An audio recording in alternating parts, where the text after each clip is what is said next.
Good evening दोस्तों, आप लोग को IITT आइकन यूट्यूब चैनल पर स्वागत है। आपको कल पहले ही हम बता चुके हैं, इस चैनल के माध्यम से संसाधन का एक वीडियो डाल चुके हैं। संसाधन क्या है और उत्पत्ति और उपयोगिता के बारे में बता चुके हैं। फिर भी इसका स्ट्रक्चर दे दिया गया है यहाँ पर, संसाधन, उत्पत्ति, उपयोगिता। उत्पत्ति के आधार पर दूगो, जैविक अजैविक। उपयोगिता के आधार पर दो, नवीकरणीय और अनवीकरणीय, पहले ही बता चुके हैं। अब हम लोग को देखना है स्वामित्व और विकास। स्वामित्व और विकास। स्वामित्व के आधार पर चार संसाधन, चार प्रकार के होते हैं: निजी, सामुदायिक, राष्ट्रीय, अंतर्राष्ट्रीय। उसके बाद विकास के आधार पर होता है संभावित, विकसित, भंडारित, संचित। चलिए देखा जाए इसमें स्वामित्व के आधार पर।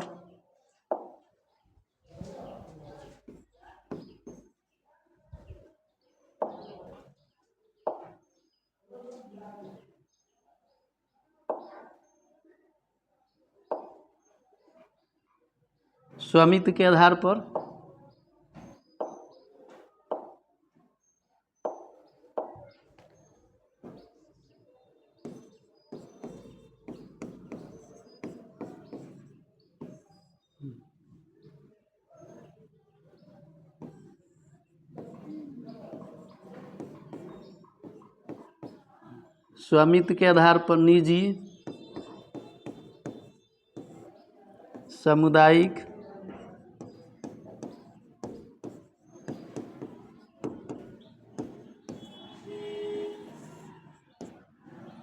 सामुदायिक, राष्ट्रीय,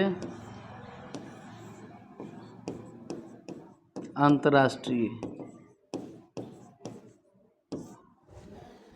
स्वामित्व के आधार पर संसाधन चार होता है: निजी, सामुदायिक, राष्ट्रीय, अंतर्राष्ट्रीय। अब इसमें हम देखेंगे निजी संसाधन। निजी संसाधन, इसका एक नंबर है निजी संसाधन। निजी संसाधन, आप लोग इसको नोट कर सकते हैं। स्वामित्व के आधार पर चार होता है: निजी, सामुदायिक, राष्ट्रीय, अंतर्राष्ट्रीय। निजी संसाधन, वैसा संसाधन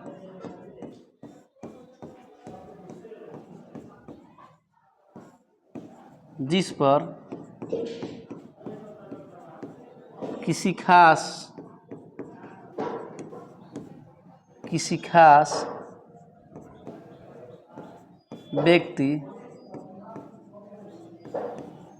व्यक्ति का अधिकार हो,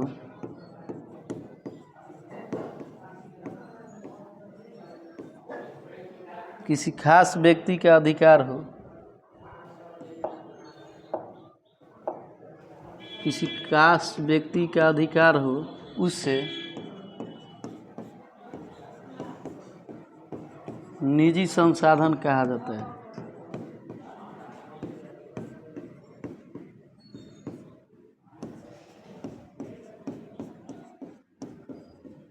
जैसे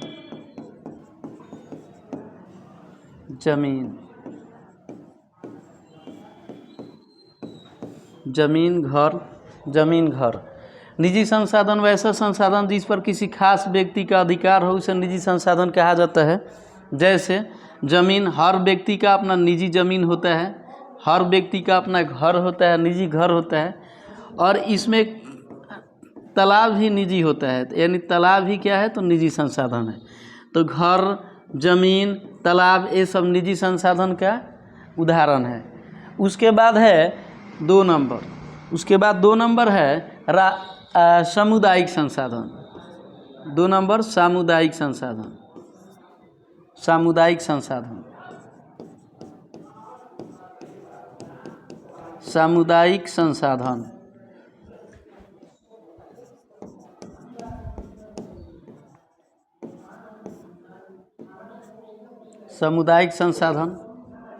वैसा संसाधन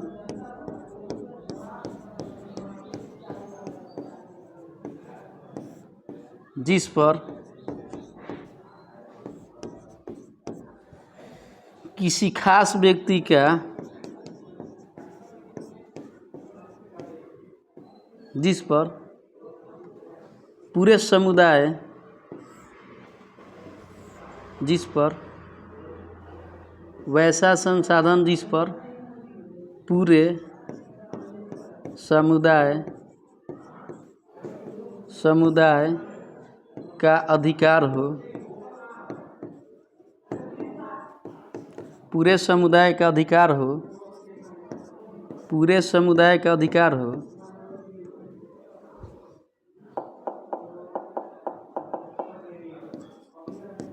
उसे सामुदायिक संसाधन कहा जाता है।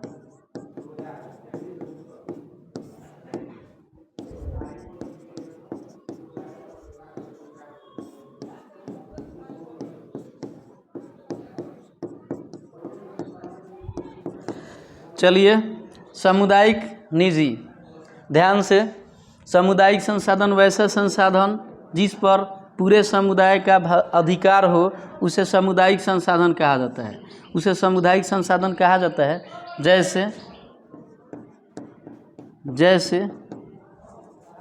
जैसे हम लिख सकते हैं स्कूल हो, अस्पताल,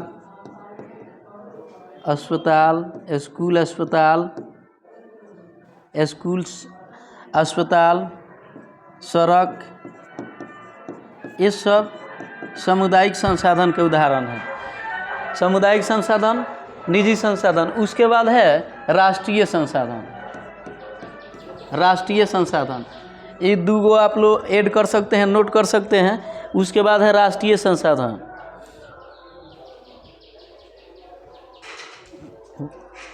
वैसा संसाधन 3 नंबर, राष्ट्रीय संसाधन,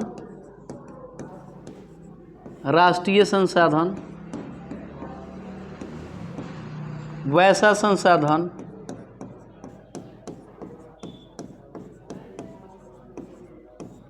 जिस पर पूरे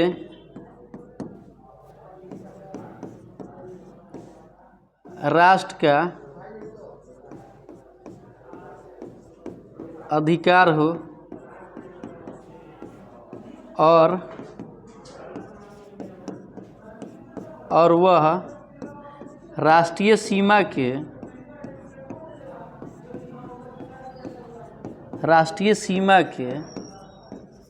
अंदर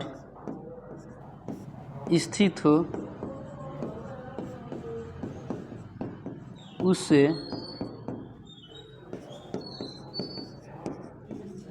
राष्ट्रीय संसाधन कहा जाता है। राष्ट्रीय संसाधन 3 नंबर, वैसा संसाधन जिस पर पूरे राष्ट्र का अधिकार हो और वह राष्ट्रीय सीमा के अंदर स्थित हो, उसे राष्ट्रीय संसाधन कहा जाता है। उसे राष्ट्रीय संसाधन कहा जाता है। और राष्ट्रीय सीमा के अंदर जितनी भी वस्तुएं है वो राष्ट्रीय संसाधन होगा। जो भारत है, भारत के जो एरिया है 32,87,263 किलोमीटर स्क्वायर, उस किलोमीटर स्क्वायर के अंदर के क्षेत्र में जो भी संसाधन का चीज़ है, सड़क मार्ग है, रेल मार्ग है, उसके बाद एयरपोर्ट है, उसके बाद बहुत सारे जितने भी वस्तुएं है सब क्या होगा, राष्ट्रीय संसाधन होगा। उसके बाद इसका लास्ट है अंतर्राष्ट्रीय संसाधन। अंतर्राष्ट्रीय संसाधन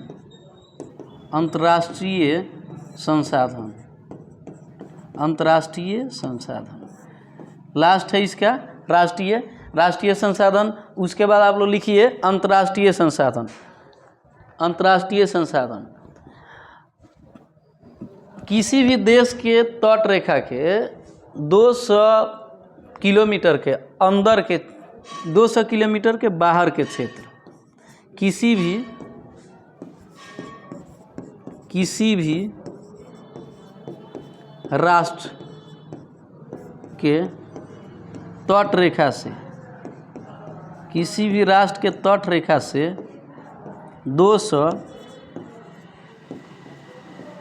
200 किलोमीटर के बाहर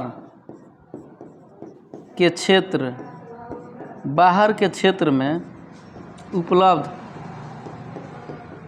बाहर के क्षेत्र में उपलब्ध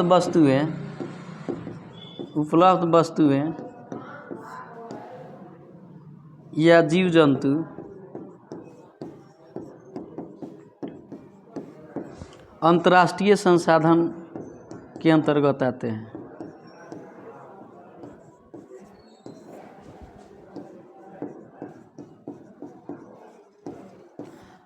अंतर्राष्ट्रीय संसाधन कहे जाते हैं।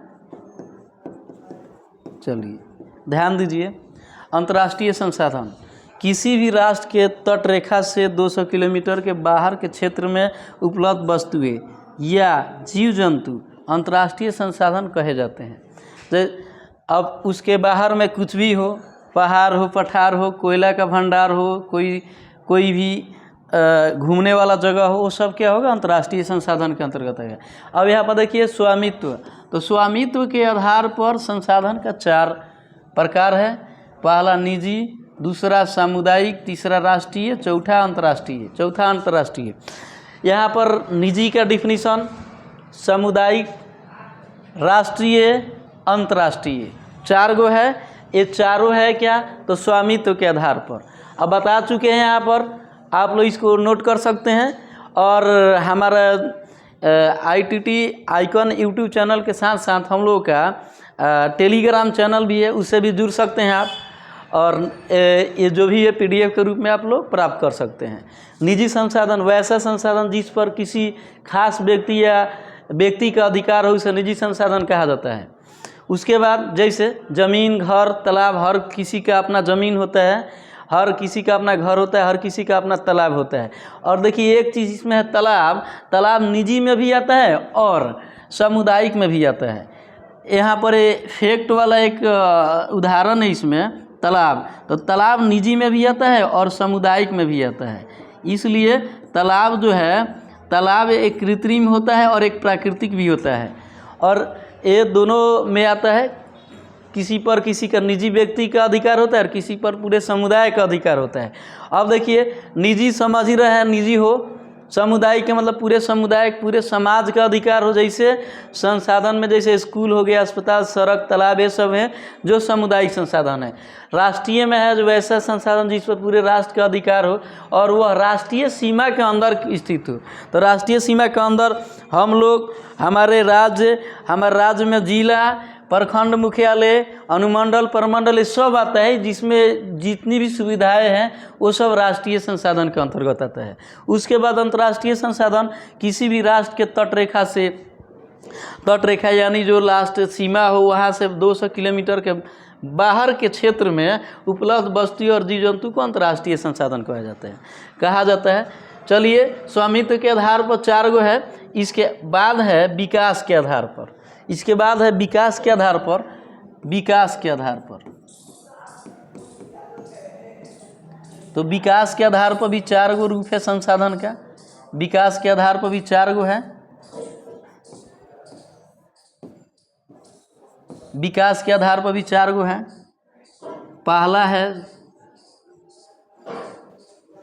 पहला है आपका संचित। पहला हम लिख सकते हैं संचित,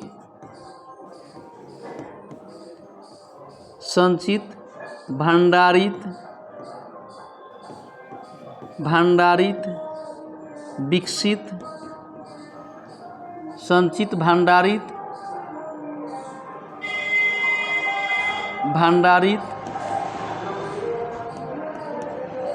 विकसित, संचित, भंडारित, विकसित, संचित, भंडारित, विकसित। उसके बाद लिख सकते हैं हम संचित, भंडारित, विकसित और संभावी। विकसित और संभावी।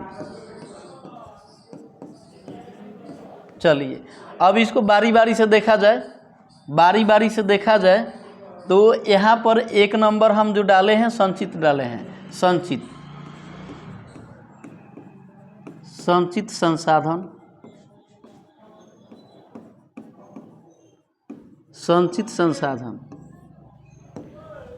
संसाधन वे संसाधन जो किसी भी प्रदेश में, वे संसाधन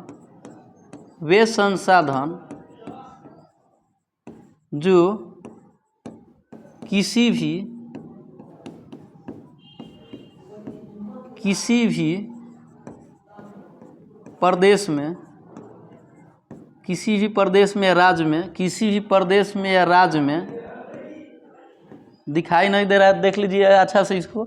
वे संसाधन जो किसी भी प्रदेश में या राज्य में विद्यमान है, राज्य में विद्यमान है, परंतु उसका उपयोग,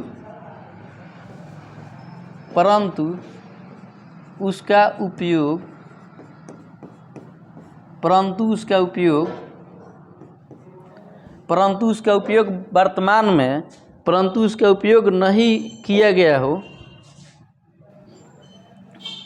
उसका उपयोग नहीं किया गया हो,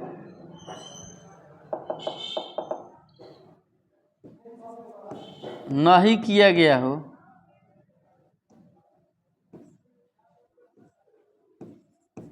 नहीं किया गया हो,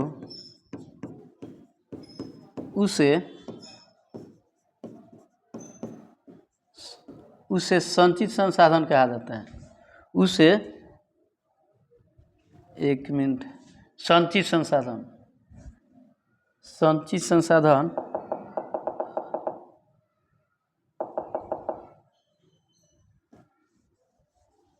एक मिनट, संचित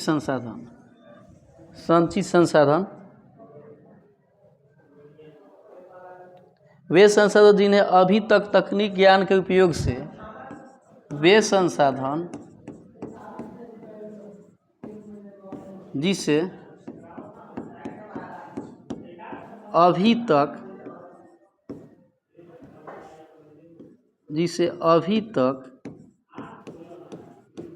तकनीक ज्ञान से,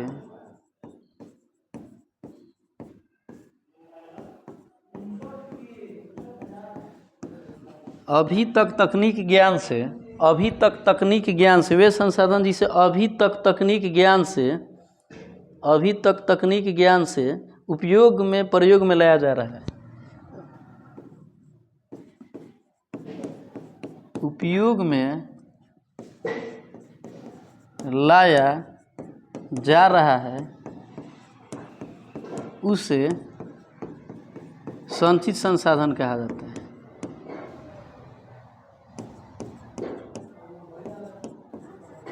उसे संचित संसाधन कहा जाता है।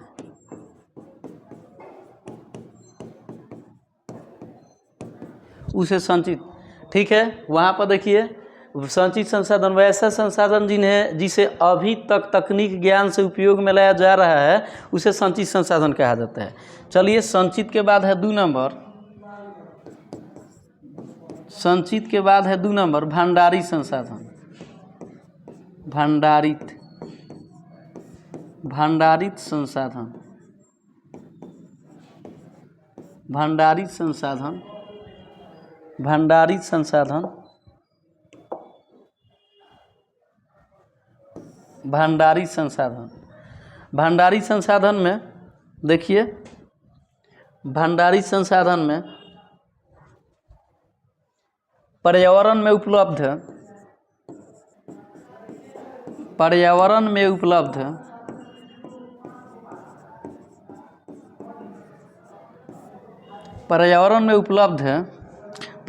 उपलब्ध वे संसाधन,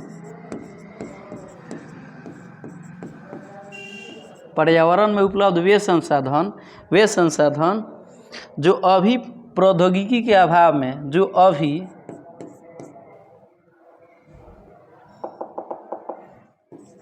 अभी तकनीक के अभाव में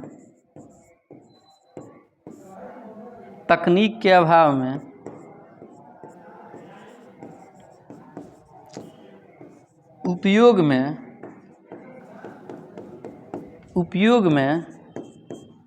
नहीं लाया गया, तकनीक के अभाव में उपयोग में नहीं लाया गया है, तकनीक के अभाव में उपयोग में नहीं लाया गया और हम लोग के पहुंच से उपयोग में नहीं लाया गया, उससे भंडारित संसाधन कहा जाता है। उसे भंडारी संसाधन कहा जाता है। जैसे देखिए भंडारी संसाधन क्या है, जैसे देखिए गुजरात महाराष्ट्र में पवन ऊर्जा और सौर ऊर्जा का अपार स्रोत है, लेकिन हम लोग अभी तक प्रयोग में, हिमालय में कुछ ऐसा खनिज है जो है लेकिन हम लोग उपयोग नहीं कर पा रहे हैं, तकनीक का अभाव है जिससे हम लोग उसका उपयोग नहीं कर रहे हैं, उसको भंडारी संसाधन। जैसे में इसको लिख सकते हैं, हिमालयी क्षेत्र में उपलब्ध कुछ ऐसा खनिज लवण है, खनिज तत्व है जिसका प्रयोग हम लोग नहीं कर रहे हैं, क्योंकि हमारे पास उतना तकनीक नहीं है जिससे हम लोग उसका उपयोग करें। तो यही है जब पर्यावरण में उपलब्ध वे संसाधन जो तकनीक के अभाव में उपयोग में नहीं लाया गया और भविष्य में लाए जाने की संभावना व्यक्त है लेकिन अभी तक लाया नहीं गया है, उसे भंडारी संसाधन कहा जाता है। जैसे हिमालयी क्षेत्र में उपलब्ध खनिज तत्व उदाहरण में हो जाएगा। अब देखिए इसके बाद है आपका विकसित संसाधन। विकसित 3 नंबर है विकसित संसाधन।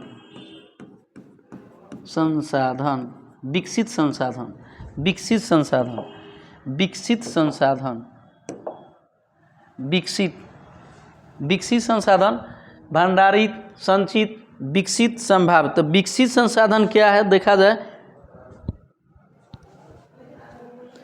वैसा संसाधन जिसका उपयोग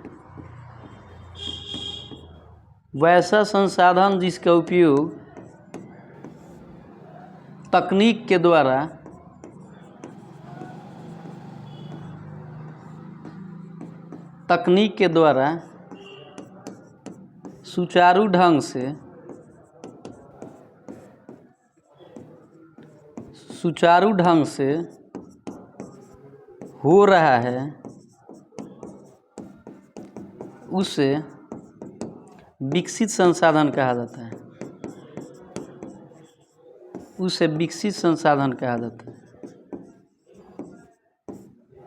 उसे विकसित संसाधन कहा जाता है। चलिए देखिए इसका डिफिनीशन देखिए, वैसा संसाधन जिसका उपयोग तकनीक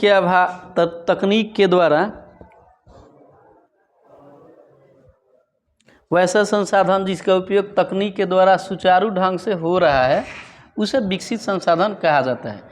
अब देखिए विकसित संसाधन जो तकनीक के द्वारा हम लोग बहुत सारे एलिमेंट का उपयोग कर रहे हैं, बहुत सारे कृषि का विकास हुआ है, वो सब विकसित संसाधन में आ जाएगा। इसको देख लीजिए। और यहाँ पर भी हम लिख सकते हैं 4 नंबर, यहाँ पर हम लिख सकते हैं संभावी संसाधन। लास्ट संभावी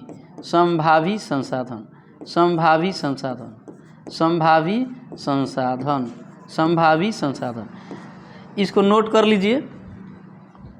संभावी संसाधन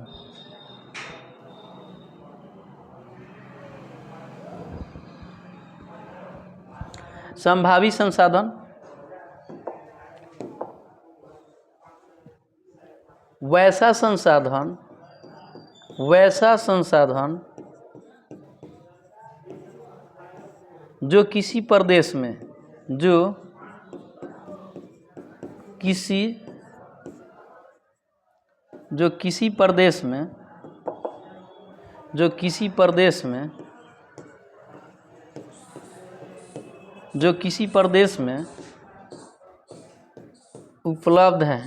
में उपलब्ध हैं, लेकिन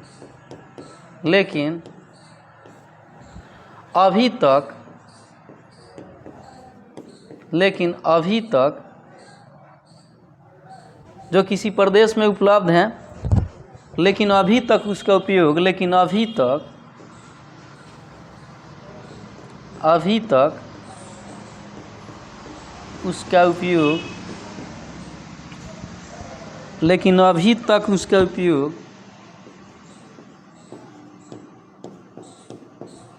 नहीं हो पाया, अभी तक उसका उपयोग नहीं हो पाया, उससे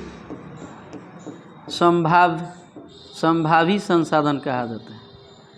उसे संभावी संसाधन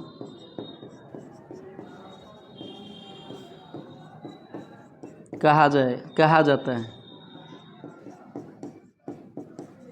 इसका उदाहरण लिख सकते हैं हम, वैसा संसाधन जो किसी प्रदेश में उपलब्ध है लेकिन अभी तक उसका उपयोग नहीं हो पाया, उसे संभावना है लेकिन उपयोग में नहीं हुआ है। जैसे गुजरात और राजस्थान में सौर ऊर्जा और पवन ऊर्जा की अपार संभावनाएं हैं, लेकिन उसका उपयोग अभी नहीं हो रहा है। ये आपका संभावी संसाधन हो जाएगा। देखिए चारों का डिफिनीशन यहाँ पर है, अच्छा तरीका से सजा कर लिखा गया है। संचित संसाधन, तो संचित क्या है, उसके बाद भंडारित, तो भंडारित क्या है, विकसित क्या है, संभावी क्या है। संचित में वह संसाधन जिसे अभी तक तकनीक ज्ञान से उपयोग में लाया जा रहा है, उसे संचित कहा जाएगा।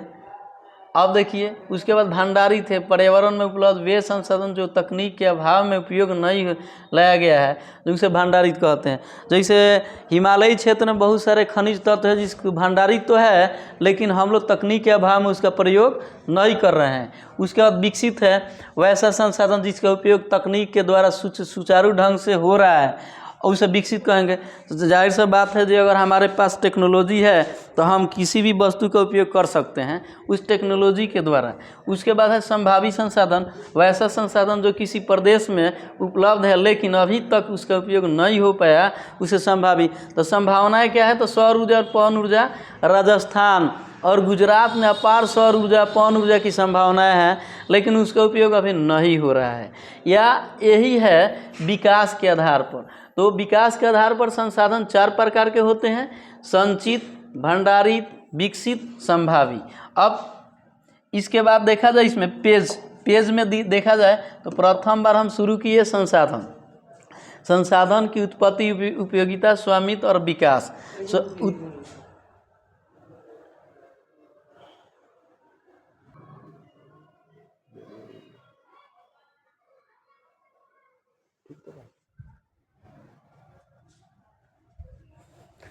चलिए, कुछ टेक्निकली प्रॉब्लम था, होता रहता है। तो यहाँ शुरुआत में संसाधन के स्ट्रक्चर दिया गया। इसमें हम पहले कल ही इसका जो संसाधन का डिफिनीशन था, इसके लिए हम एक क्लास कर चुके हैं और इसमें दिया गया, ये भी करा चुके हैं। उसमें उत्पत्ति उपयोगिता, उसके बाद स्वामित्व और विकास जो आज कराए हैं। तो स्वामित्व के आधार पर 4 गो होता है, निजी, सामुदायिक, राष्ट्रीय, अंतर्राष्ट्रीय। निजी आप लोग कहने की ज़रूरत नहीं है, लिखा हुआ है, फिर भी देख लीजिए। निजी, हर आदमी का कुछ ना कुछ निजी प्रॉपर्टी होता है, वही बता रहा है। इसमें सामुदायिक, जिसमें पूरे समुदाय का अधिकार हो, पूरे कम्युनिटी और पूरे समाज के लोग जिस पर समान अधिकार हो।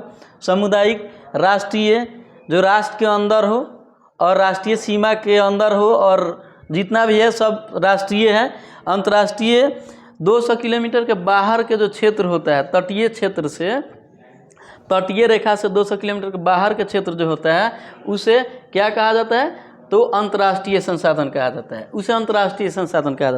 बहुत अच्छा टॉपिक है, बहुत शानदार टॉपिक है। स्वामित्व के आधार पर 4 गो निजी, सामुदायिक, राष्ट्रीय और अंतर्राष्ट्रीय होता है। उसके बाद आप लोग को विकास के आधार पर 4 गो होता है, संचित, भंडारित, विकसित और संभावित। सभी का PDF आप लोगों को ITT आइकॉन यूट्यूब चैनल के टेलीग्राम पर मिल जाएगा आप लोगों को।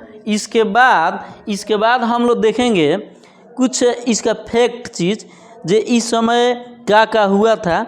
ऐसे देखिए, भू निम्नीकरण है, उसके बाद रियो डी जनेरियो है इसमें, और बहुत सारे व्यक्तियों का युक्ति भी है इसमें।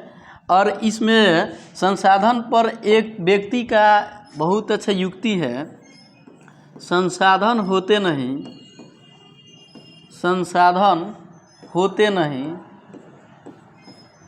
होते नहीं बनाए जाते हैं। संसाधन होते नहीं बनाए जाते हैं। किसने कहा था?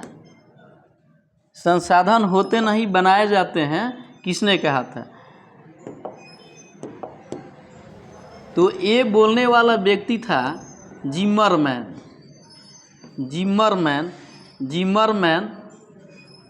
ये भूगोलवेत्ता था और इसने बोले थे संसाधन होते नहीं बनाए जाते हैं, संसाधन होते नहीं बनाए जाते हैं। उसके बाद संसाधन में ही हमारे देश के जाने माने एक व्यक्ति हैं जिसका युक्ति है, मेरे पास पेट भरने के लिए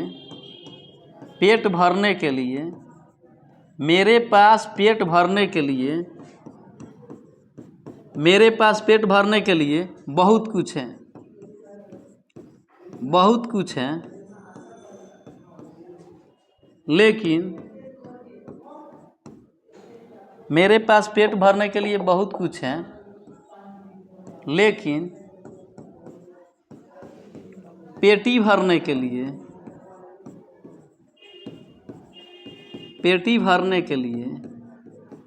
कुछ नहीं। पेटी भरने के लिए कुछ नहीं। ये हमारे देश के जाने माने व्यक्ति हैं महात्मा गांधी। महात्मा गांधी द्वारा ये बात बोला गया है। महात्मा गांधी द्वारा, मेरे पास पेट भरने के लिए बहुत कुछ है, लेकिन पेटी भरने के लिए कुछ नहीं। पेटी भरने के लिए कुछ नहीं, ये बोले हैं महात्मा गांधी। संसाधन होते नहीं बनाए जाते हैं, जिमरमैन का युक्ति है। संसाधन होते नहीं बनाए जाते हैं, जिमरमैन की युक्ति है। मेरे पास पेट भरने के लिए बहुत कुछ है, लेकिन पेटी भरने के लिए कुछ नहीं। नर्मदा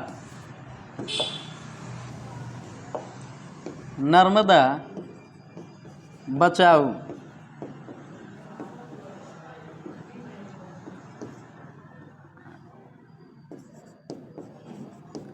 नर्मदा बचाओ आंदोलन। नर्मदा बचाओ आंदोलन के मुख्य नेता कौन थे?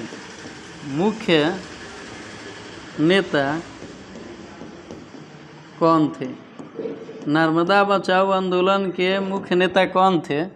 तो ये आपका थे मेधा पाटेकर।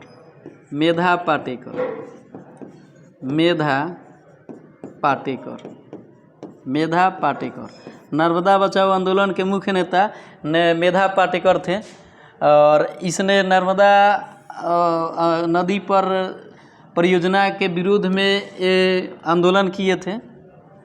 और नर्मदा बचाओ आंदोलन के मुख्य नेता मेधा पाटेकर। उसके बाद चिपको आंदोलन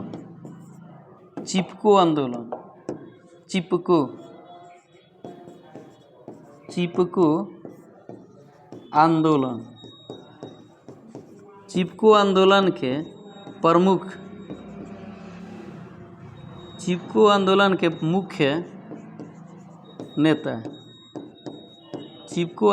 मुख्य नेता कौन थे? ये थे सुंदरलाल बहुगुणा। सुंदरलाल बहुगुणा।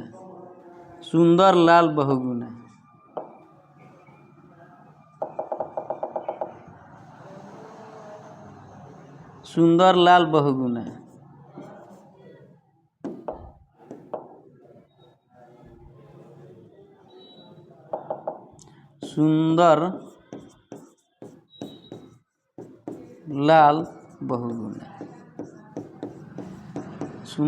बहुगुणा। कुछ फैक्ट संसाधन में है जो ऑब्जेक्टिव का फॉर्म ले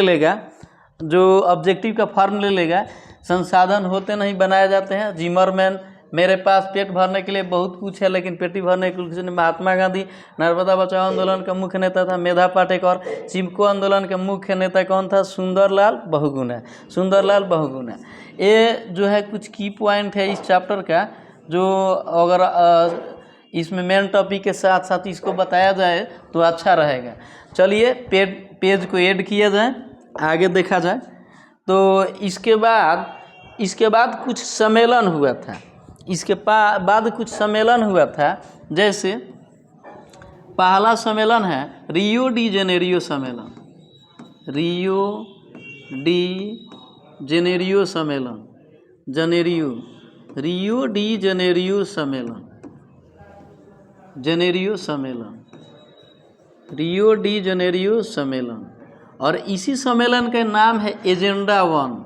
इसी सम्मेलन का नाम है एजेंडा 1 सम्मेलन, एजेंडा 1 सम्मेलन, रियो डी जेनेरियो सम्मेलन। और इसी का नाम है एजेंडा 1 सम्मेलन, जो हुआ था 1992 में हुआ था। रियो डी जेनेरियो सम्मेलन या एजेंडा 1 सम्मेलन 1992 में हुआ था। 1992 में आपका हुआ था। चलिए, रियो डी जेनेरियो हो गया। उसके बाद देखिए, ये पृथ्वी 1 सम्मेलन के नाम से भी जाना जाता है, पृथ्वी 1 सम्मेलन के नाम से भी जाना जाता है। और उसके बाद देखिए पृथ्वी सम्मेलन 1, उसके बाद हुआ आपका 97 में हुआ पृथ्वी 2,